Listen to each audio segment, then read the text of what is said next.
Coming up on NFL Live, rejoice America. We know who the NFC playoff teams are. We just have absolutely no idea what the order 1 through 6 they're going to be. Plus, it was the Jets' biggest upset win since Joe Willie. Actually, the Colts had a helping hand in the Jets ending the Colts' 23-game winning streak in their pursuit of perfection. How will Peyton and company respond? Plus, Brett Favre and the Vikings. No more bickering between Brett and Brad, please. Monday Night Football finale, Vikings in Chicago.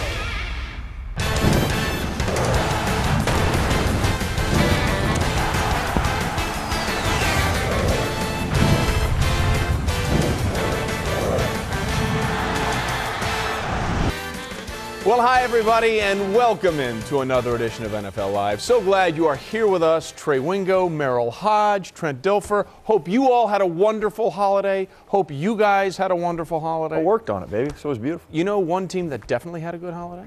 Who would that be? That would be the Dallas Cowboys. How about them Ladies Cowboys? and gentlemen, for the first time in 6 years, the Cowboys have this little thing we like to call a winning streak in the month of December. Keith Brooking getting them fired up as they were ready to go Sunday night in Washington. And Tony Romo, hey, whatever the Cowboys have been in December, it hadn't been his fault because he's been tremendous. Just like this right here, improvising on the throw to Roy Williams. Trent, tight window. He's been as good as anybody in football in December. Look at him create offense. Nothing there. He manufactures the touchdown on his own. Now, that was one catch for Roy. We did not show you the 17 drops he had in this game. Meanwhile, Jason Witten, hello. How does he not get caught from behind by LaRon Landry? 69 yards down to the 3. Longest reception of Witten's career. Led to a Marion Barber touchdown. Cowboys up 14-0. And then Merrill released the Hounds. They destroyed Jason Campbell, including Jay Ratliff. Oh, Ratliff, their most consistent player on both sides of the ball, but definitely defensively. Money for them. The defensive line has been terrific this year. they played together at Auburn. Jay got off the, sorry, man. I don't think they It's my played like job. that in Auburn. It's my job. And then, oh my goodness, Orlando Scandrick hits Jason Campbell in the back one more time. That's the way it went. Cowboys' first shutout since 2003. Cowboys win it. They're in the postseason, Wade Phillips. That's like we said all along, it's a 16-game schedule, and now we've got an opportunity to finish it off with a division championship next week. So that's what we'll be aiming for. If we would have lost either one of these, it was out of our hands. So we really were, playing in, do or die situations, and this team has performed admirably in those situations. So I'm proud of them, proud of the guys' effort and their commitment.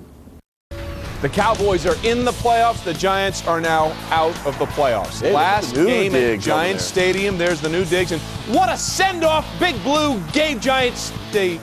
That wasn't bad. Hey, it was a send-off, all right. Jonathan Stewart, 29-yard run. Great block from Steve Smith. Panthers up 10-0. Love the blocking here up front. I love the design. We call it the easy technique with the tight end, but you get flow to the left. This is going to be a design bend back with the tight end releases, pulls the defensive end and the stack backer away. And we got now what we call an alley, my brothers. And Jonathan Stewart will hit his what a head block. on the goalpost after Steve Smith makes a great block. Third quarter, Panthers up 24-0. Perhaps the Panthers rethinking this whole $13 million thing to Jake Delhomme. Steve Smith with a touchdown. He broke his arm on the play and still made the catch for the score. Unbelievable. The Panthers are cruising, and this is when you know there's little effort being spent. Look at the lack of tackling on Jonathan Stewart. Come on! A 52-yard touchdown run. Part of his 206 rushing yards. Where is the effort? So indicative of the Giants' season on defense. Missing tackles, not finishing plays, allowing runners to get into the back half of the defense, and then that secondary not able to make their opportunity with the play. 41-9. Big Blue feeling blue now, but perhaps not so much John Fox. Panthers general manager Marnie Herney, head coach John Fox, and his entire coaching staff will be allowed to come back in 2010, that according to the Charlotte Observer. They're not being given extensions, but their deals run through 2010. Fox is scheduled to earn $6 million next season. Let's complete the NFC East trifecta, Broncos and Eagles. Here we go. Donovan McNabb, 27-yard pass to Jeremy Maclin on the sidelines with less than 2 minutes to play. It was ruled out of bounds, but the play was challenged, and as you can see, toe tappage. The rookie getting it done. It was upheld. This game tied at 27 there. It is a completion, says Mike Carey. And that, kids, as they say, led to this. David Akers for the win. It's in and it's good, and the Eagles continue to roll on 30-27. The Broncos now having all kinds of issues. Also having all kinds of issues on Sunday, the Seattle Seahawks. Because everything that the Packers wanted to do, they did, including Ryan Grant ripping off one for 56 yards, Merle. That means we got a seal here, And a seal there. and a massive alley as Grant sprints to the goal line and a little Packer love. 48-10. Green Bay is a rollin'. The Saints are not. Who dat? Everybody the last 2 weeks, no matter what Drew Brees does in the middle of this situation. Here we go. 17-10, New Orleans up on top, trying to run out the clock, and Marcus Colston, no, carry the ball with protection. Too low. Fumble. All right, they got away with that one, though. They had to punt 4th and 6 later in the 4th. Michael Spurlock just signed this past week. I would like to go out on a limb and say this was an excellent signing as he goes 77 yards back to the house, and just like that, we got us tied up at 17, Trent Dilfer. Yep, and this is what happens when you relax as a football team. You saw the Colson fumble on special teams. You're going to have an opportunity to make a play. You're in good position. You got to finish it off. If you take things for granted, any team in this league can strike you and beat you. Speaking of finishing it off, here it is. Garrett Hartley, no. It bends left. Tom, no. The kick was no good. Tom, the kick was no, what? What? It's no good. I'm trying to tell you it was no good. So they went to overtime, and in overtime, That is classic. Connor Barth, 20-17, the Bucs' 3rd win of the year. Saints in a losing streak, Sean Payton. You find out a lot about your players and your team when you're going well, 10, 11, 12, 13-0, and now you hit some adversity. You know, we've got to hunker down and get the corrections made and get ready to play a team that's playing real well right now in Carolina. A hunker down mode right now in New Orleans. Who thought we'd be saying that with one game to play? Listen, 2 weeks ago. This is what we know, guys. These are the NFC playoff teams. The order could go any which way. The Dallas Cowboys right now are in as the 6th seed as a wild card. If things fall their way, they could be the 2 seed and have a bye. That's how crazy it is. And keep this in mind. You see the Cardinals in the 4th spot? That's exactly where they were last season, where not only did they get to the Super Bowl, but as a 4 seed, they hosted the NFC playoff picture. So what do you make of the NFC side, which is complete? The AFC is not. Merrill, of these 6 NFC teams, the Saints and Vikings have the biggest weaknesses. What are they? Let's just assume that that's the 1 and 2 seed. Right. Rather, that's the most likely scenario. Yeah, okay, let's say that happens. I think they have the biggest concern and the biggest issues going into the playoffs. First, when you look at the Vikings, and we're going to see it a little bit tonight, although Chicago is not that great of a defense, their offensive line has struggled. This Brett Favre, Brad Childress relationship has stole the highlight, and it's masked their major problem. Their offensive line, problem protecting Brett Favre. Massive trouble trying to get Adrian Peterson running lanes. And then when you look at the Saints, the last 6 to 8 weeks, they have struggled with their defensive line, especially at the tackle position.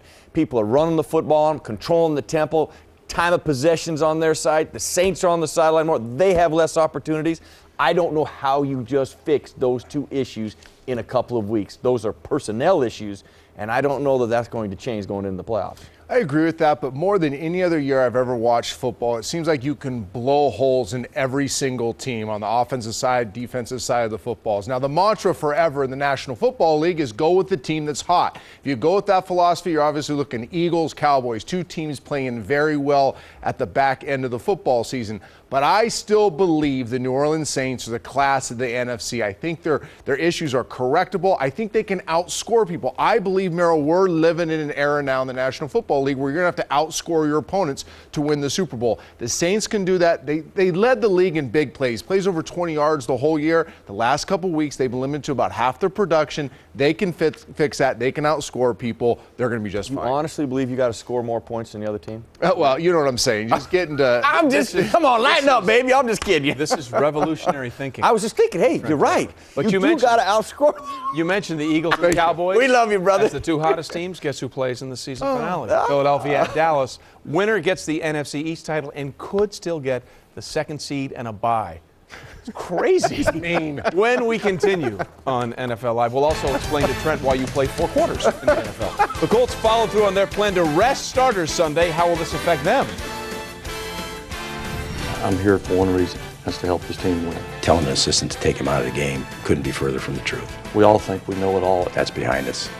Well, we'll find out, won't we? As Brett Favre, Brad Childress, and the circus head to Chicago, what will Minnesota do, and what sort of resistance will Chicago offer?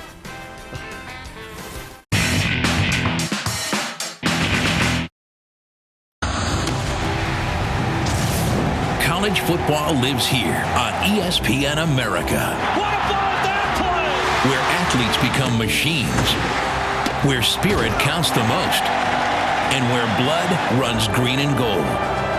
Catch all the action from your favorite teams and watch tomorrow's legends play in games today.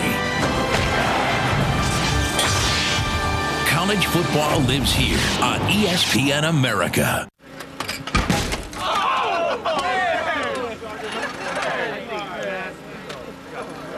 Kevin, don't do that, man. Come on. I got this. I got this. Screw up your hand, man. Turn it up. Turn it up. You're too close. That thing's gonna crush you. No way, Kevin. Are you crazy? Maybe. Do it. Or maybe I'm something else. No way. Megatron. Calvin Johnson. How about that? That guy's a stud. Like that Frogger game. He just whoop, whoop, whoop, whoop, whoop, found the end zone. Orlovsky takes and throws left side once Calvin goes up, pulls it in. Touchdown, Detroit Lions. NFL on ESPN America. There's no challenge too great for the Vikings' Adrian Peterson. And it's loose. And there he goes. In just his second season, the running back led the NFL with over 1,700 rushing yards. Also a weapon in the passing game, number 28 can do it all. And it's an Adrian Peterson touchdown! In Peterson, the NFL has found its newest superstar.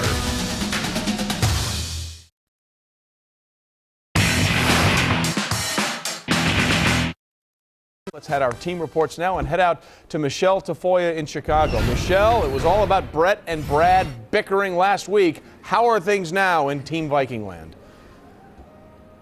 Well, Trey, when we met with the Vikings last night, in particular Brad Childress, he maintained that the only reason he wanted to take Brett Favre out of last week's game at Carolina was because his quarterback was getting beat up pretty badly by Julius Peppers.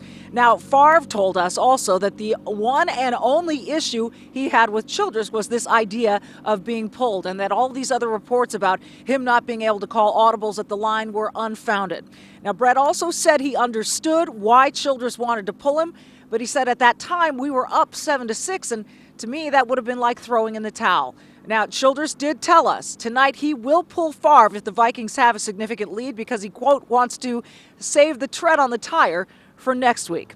For an update now on the Bears, here's Susie Culver. Michelle, unfortunately for the Bears, one of the big stories this season, interceptions. Jay Cutler has a league worst 25, including 6 in the red zone. He told us, sure, a lot are my fault. I take the blame, but some are about working with a lot of new guys, a lot of young guys. We're not on the same page in the way they come out of their breaks, the way they make adjustments. Now, in Cutler's defense, the offensive line has struggled and the run game has stalled. Trey, he said, it seems this season, when the ball comes out of my hands, anything that can go wrong does go wrong. Susie and Michelle, thanks very much. Here's what we've got for you to take you through the day right after we're done on NFL Live. Stick around for NFL Primetime. 5 Eastern around the horn, 5:30, pardon the interruption. And then at 6 o'clock, it is Sports Center Monday kickoff. 7 o'clock Monday night countdown. And then the final Monday night game of the year, Vikes Bears, 8:30, right here on ESPN. Final game of the Monday night calendar, final game of the Colts' pursuit of perfection. Jets in town in Indy, although they kind of had some help from the Indianapolis Colts, including the special teams, which were less than special here. To start the second half, Brad Smith, the longest play in the Jets franchise history, 106 yards to the house. And the Jets go up 10-9. Peyton Manning did play into the third quarter, and on this handoff by Donald Brown, great run, bouncing it to the outside. The Colts retook the lead 15-10, and then it was time for a painter. A house painter. Lucky me. Curtis Painter coming in, and well, Calvin Pace coming in, ball coming out. Tom Santee didn't help on the block and didn't help on the fumble either. After that, it was all downhill. The season of perfection is over, 29-15. I knew potentially that was part of the plan, and there was no head coach quarterback argument of any sort. I was on the same page with Coach Caldwell. The most important thing for us is obviously to make certain that we're operating on all cylinders come the playoffs. I mean, that's key, that's important, and that's our focus. I know our players are disappointed that we lost. That's how our players have always been. It hadn't happened around here in a while, but we got a bunch of highly competitive guys that have a lot of pride and try to do whatever they can to win when they're out on the field, and we just came up short today. So the run at 16-0 is done. 23 straight regular season wins. That is also over. First of all, let us be clear about this. This is a continuing philosophy in Indianapolis that predates head coach Jim Caldwell. This is the same way they played it under Tony Dungy, so you have to think it's somebody else's decision, a.k.a. GM and President Bill Polian. With that in mind, we can't debate whether or not it was the right thing to do, because that'll play out. The question I have for you guys, and Trent, we'll start with you, how do you see this playing out now? Because if they did this in the next to last game, you know they're going to do it even sooner in the last game against Buffalo. Yeah, there's a lot of layers to this conversation. I think first and foremost, the Colts have earned the right to have whatever philosophy they want, and time will tell whether it's the right philosophy to have or not to have. Now, I will say this, though, there's dangers to this philosophy, pulling your players late in games, possibly not playing them next week. And that's when you have a football team that's won 23 straight regular season football games, they become invincible. In their minds, they are unstoppable. The psyche of the players, hey, we can make mistakes and it still doesn't come back to bite us. Peyton can throw 3 interceptions, we'll win. Teams will make drastic, catastrophic type mistakes against us and give us games. This is what's happened with the Indianapolis Colts. Well, now we enter into a whole new world. Vulnerability. Now you are a little vulnerable as a football team because you put your backups in, you got exposed, and now that doubt seeps in to your players. And a professional athlete, as you know, Merrill, when it's going so well for so long, when it starts going a little different, regardless of circumstances, now you know you are invincible, and I think that's a big deal. And see, that's the change of energy. You know, when they're 14-0, if you walked in that locker room and they're all around that stadium, the energy, I'm telling you, would be electrifying. If you lose 2 in a row, meaning if they lose against Buffalo and then you go in the bye week, that's the energy you're transitioning to the bye week. Now I'll just speak from this. I played on a team, we had the best record in the AFC, we controlled our own destiny, we shut things down, had the bye week, went to spas, got massages.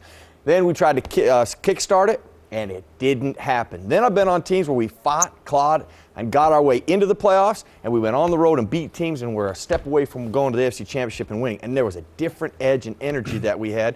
The team with the better record was not as good in the playoffs as the team with the worst record. One thing we saw for sure on Sunday, there's no doubt who the word most valuable player is, right? Done decision. That's when Peyton Manning went out. We've known that for a long time. The value of the offense and the defense went out for Indianapolis. And with Peyton on the sidelines, the Colts' perfect season crumbled. But on ESPN.com, Jeff Chadee explains why he thinks Jim Caldwell did the right thing.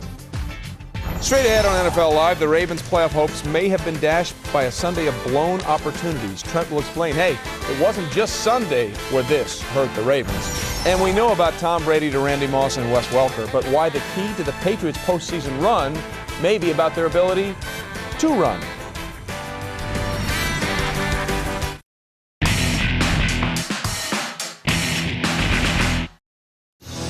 Monday Night Football on ESPN America. Join us every Monday night for live NFL. Get ready for the big game with Monday Night Countdown. Then it's showtime as 2 more teams step onto the gridiron. What a play! For the Monday Night Showdown. No way! Touchdown, Arizona! Monday Night Football on ESPN America. Go to espnamerica.com for schedules and information. For the widest choice of official North American sports merchandise, for the perfect gift to collect or just to look good and support your team, visit espnamerica.com.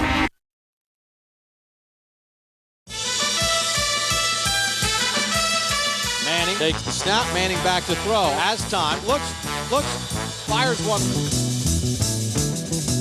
Play fake. Manning to throw to the end zone. Touchdown! Manning gonna be hit. Gonna be sacked. No, he got out of it. Now he fires downfield, and it is caught.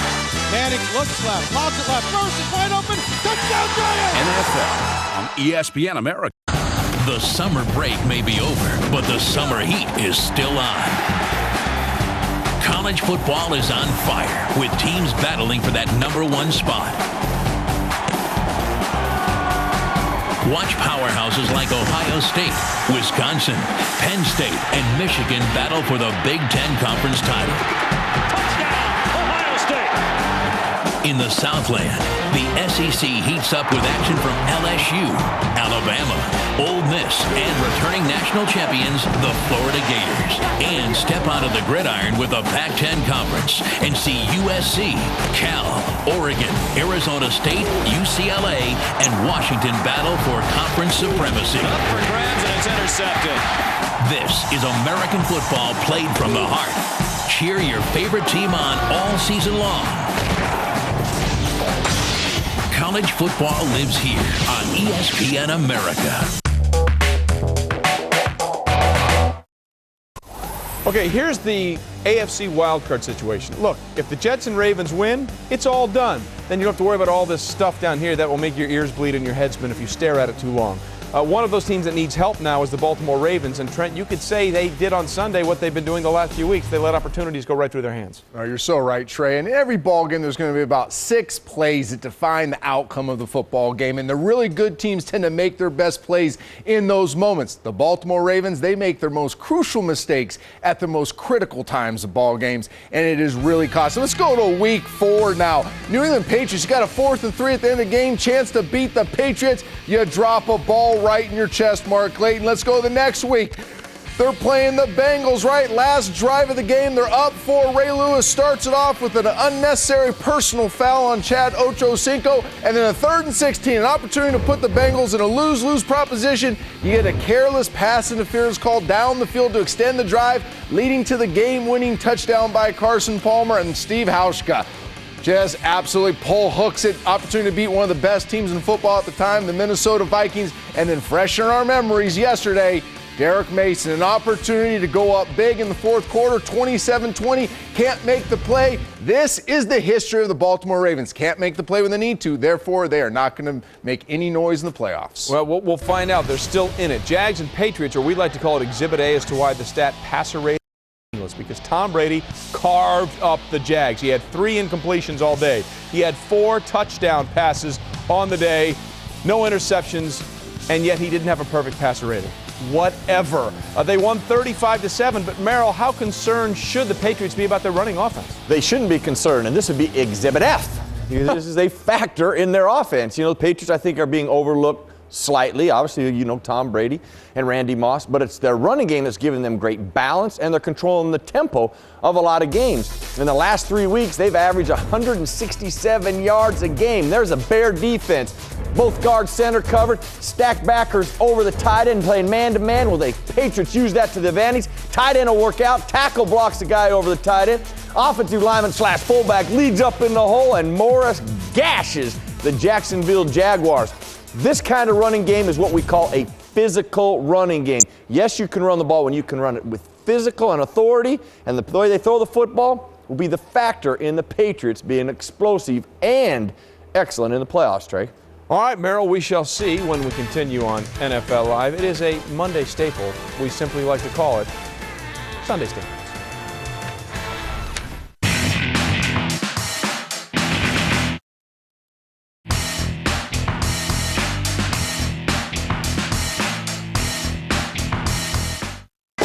ESPN America is kicking off the new year with live coverage of every BCS bowl game. The Rose Bowl, Sugar Bowl, Fiesta Bowl, Orange Bowl, and the BCS National Championship game. BCS Bowl Week starting January 1st. Catch every game live on ESPN America.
NFL on ESPN America.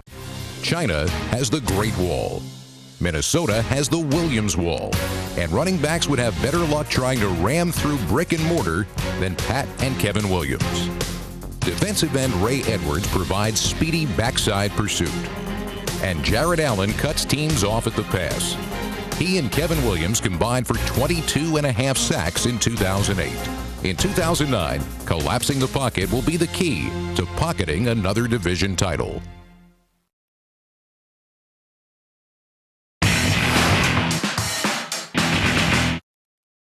Week 16 Sunday standouts. Trent, best pass. Oh, man, the dime of the day is easy. Tony Romo in this opening touchdown drive against the Washington Redskins. Watch him create offense. Nobody open. It's a two-man route, 7 guys in defense. Tony Romo goes around, manipulates time, steals time in the pocket, and look at this ball, the trajectory, the speed. Get it in there. What a play. It was nice.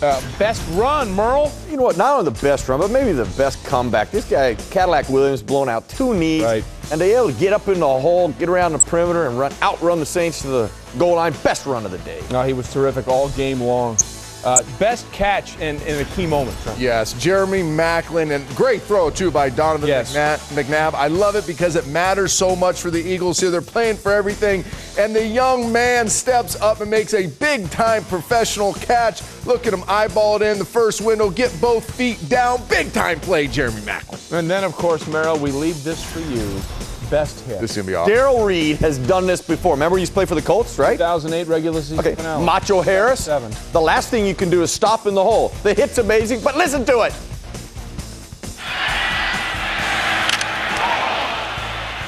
That's what we talk about. Same foot, same shoulder. First contact wins in football. I think most people need to understand it. We've done this all year long on NFL Live. And we always put that sound full in for Merrill, and he can never quite get it. Just like Darrell Reed, my man, you nailed it. I hit the post. Well done. Baby. He hit the post. ESPN America, your home for the NFL.